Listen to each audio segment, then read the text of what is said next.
నమస్కారం. నా పేరు వాణిశ్రీ పుట్టవతిని. నేను యుఎస్ఏలోని ఆరిగన్ స్టేట్ హిల్స్బోరోలో నివసిస్తున్నాను. మొదటిగా మా గురువు గారు విశ్వర్షి గారికి నా హృదయపూర్వక నమస్కారం.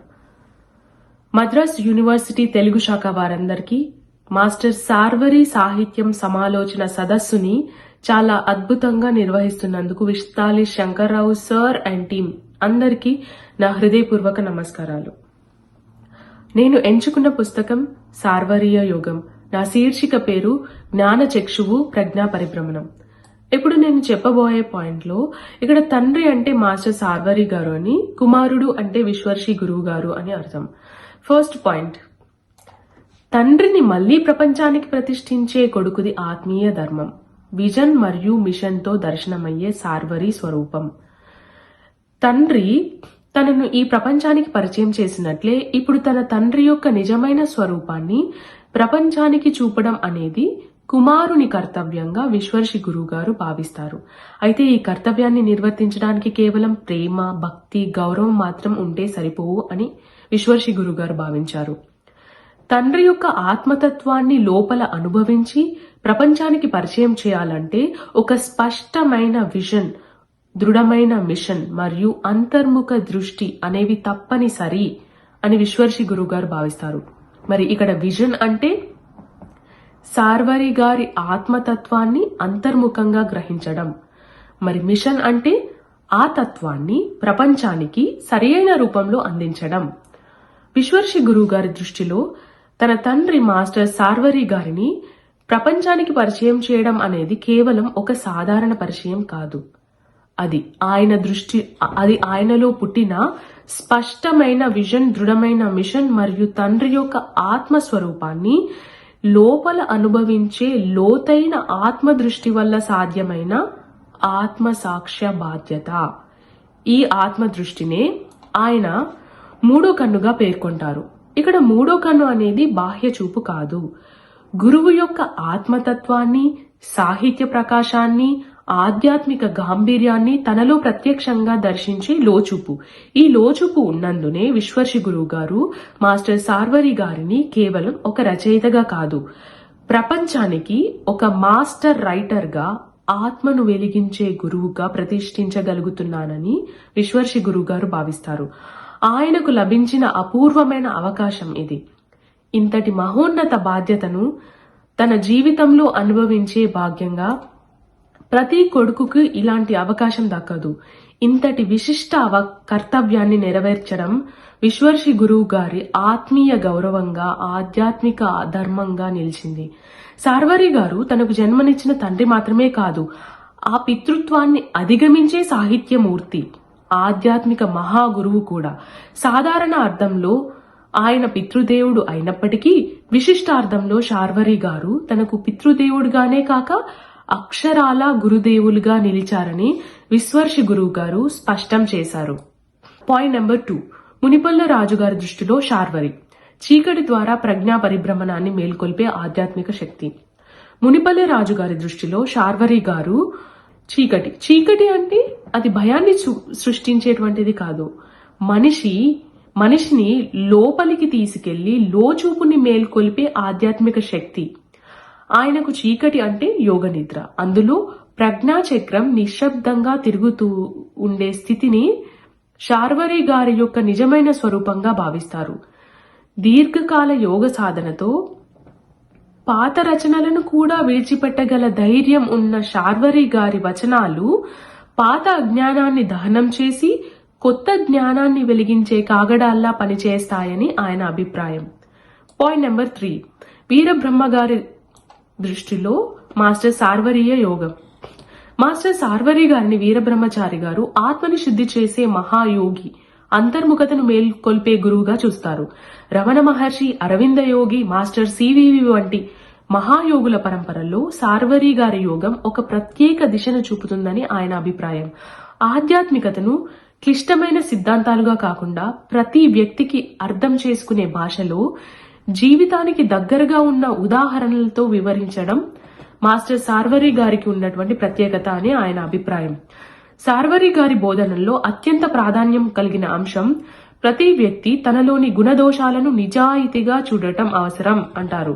అంటే నీలోని ప్లస్లని గుర్తించు, నీలోని మైనస్లను అంగీకరించు, మైనస్లను తగ్గించుకో, ప్లస్లను అభివృద్ధి చేసుకో. ఈ అంతర్గత శుద్ధి ప్రక్రియే ఆత్మయోగం యొక్క మొదటి మెట్టు అని ఆయన భావిస్తారు. వీరబ్రహ్మం గారి దృష్టిలో సార్వరీ యోగాన్ని ఇలా నిర్వచించారు. ఎవరికి వారు ధ్యానం ద్వారా తమను తాము తెలుసుకునే ఉపాయాలను చెప్పే యోగమే సార్వరీ యోగం. బాహ్య ఆచారాల కన్నా స్వీయ అవగాహనపై ఆధారపడిన మార్గం. అందువల్లే ఆయన దీనిని స్పష్టంగా ఆత్మయోగంగా నిర్వచిస్తారు. గురుదర్శనం గ్రంథంలో వివరించిన ఆత్మజ్ఞాన తత్వం. గురుదర్శనం పుస్తకంలో మాస్టర్ సార్వరి గారు వ్యక్తి జీవితానికి సంబంధించిన అనేక కీలక ప్రశ్నలకు సమాధానం ఇచ్చారు అని తెలిపారు. మాస్టర్ గారి పుస్తకాలు చదవడం వల్ల తనలోని ఆధ్యాత్మిక అజ్ఞానం పటాపంచలైపోయిందని చెప్పారు. 4th పాయింట్, సదానంద సారద గారి దృష్టిలో సార్వరి మహాయోగి, సార్వరీయ అక్షర ప్రపంచం. మాస్టర్ సార్వరి గారు ఒకే రంగంలో నిలిచిన రచయిత కాదు.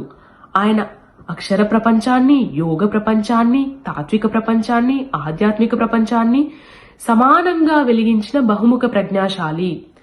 ఆత్మకథల నుండి ఆత్మకథల వరకు, మహాత్ముల ప్రస్థానాల నుంచి మహర్షుల అనువాదాల వరకు, మహాయోగుల అనుసృజనల వరకు సార్వరి కలం విస్తరించిన పరిధి సదానంద శారద గారికి ఆశ్చర్యం కాదు. ఎందుకంటే మాస్టర్ సార్వరి గారి యొక్క సహజ స్వరూపం అది అని ఆయన భావిస్తారు. అందుకే సదానంద శారద గారు సార్వరి గారిని బహుముఖ ప్రజ్ఞాశాలి అనే పదానికి సజీవ నిర్వచనంగా అభివర్ణిస్తారు. అక్షరాల ద్వారా ఆత్మను వెలిగించే మహాయోగి అని కూడా అభివర్ణిస్తారు. 5th పాయింట్, దేవరాజు మహారాజు గారి దృష్టిలో సార్వరి కథకుడి నుండి కథా గురువుగా. సార్వరి గారు కథలు రాయడమే కాదు, కథ ఎలా రాయాలో కూడా నేర్పిన గురువు. రచయిత ఎదగాలంటే కొంతకాలం విరామం అవసరమని ఆయన చెప్పిన మాటలు రచనను ఒక ఆధ్యాత్మిక బాధ్యతగా చూపిస్తాయి. కథలు ఎలా రాస్తారు అనే గ్రంథంలో ఆయన తన సృజన రహస్యాలతో పాటు సమకాలీన కథకుల సృజనాత్మకతను కూడా వెలికితీశారు. అందుకే ఆయన్ను కథకులను తయారు చేసిన కథకుడు, కథా శిల్పాన్ని ఆవిష్కరించిన గురువు, కథను ఆత్మతో రాయడం నేర్పిన మహాయోగిగా దేవరాజ మహారాజు గారు అభివర్ణిస్తారు. 6th పాయింట్, జటాజూటం లేకుండానే మహాయోగి. సంసారంలో యోగ సాధన సాధ్యమని చూపించిన సార్వరి పొత్తూరి వెంకటేశ్వరరావు గారి దృష్టికోణంలో. సార్వరి గారి రచనల్లో కనిపించే తాత్వికత ఆయన పత్రికా సంపాదకుడిగా పొందిన పరిశీలన శక్తి మరియు యోగ సాధనతో వచ్చిన అంతర్ముఖ దృష్టి కలయిక. మాస్టర్ సివివి గారి యోగంలో ప్రవేశించిన తర్వాత సార్వరి గారి ఆలోచనల్లో హేతు దృష్టి, విమర్శనాత్మకత, ఆత్మ వెలుగు వంటి భావాలు బలపడి అవి ఆయన రచనల్లో ప్రతిఫలించాయి అని ఆయన చెప్తారు. ఆయన యోగాన్ని బాహ్య ఆచారాలుగా కాకుండా సంసారంలోనే ఆత్మను శుద్ధి చేసుకునే మార్గంగా చూపించారు. జటాజూటం లేకుండానే యోగం సాధ్యమని తన జీవితం ద్వారా రుజువు చేసిన సార్వరి గారు నిజమైన ఆత్మ సంయమ యోగి అని ఆయన చెప్తారు.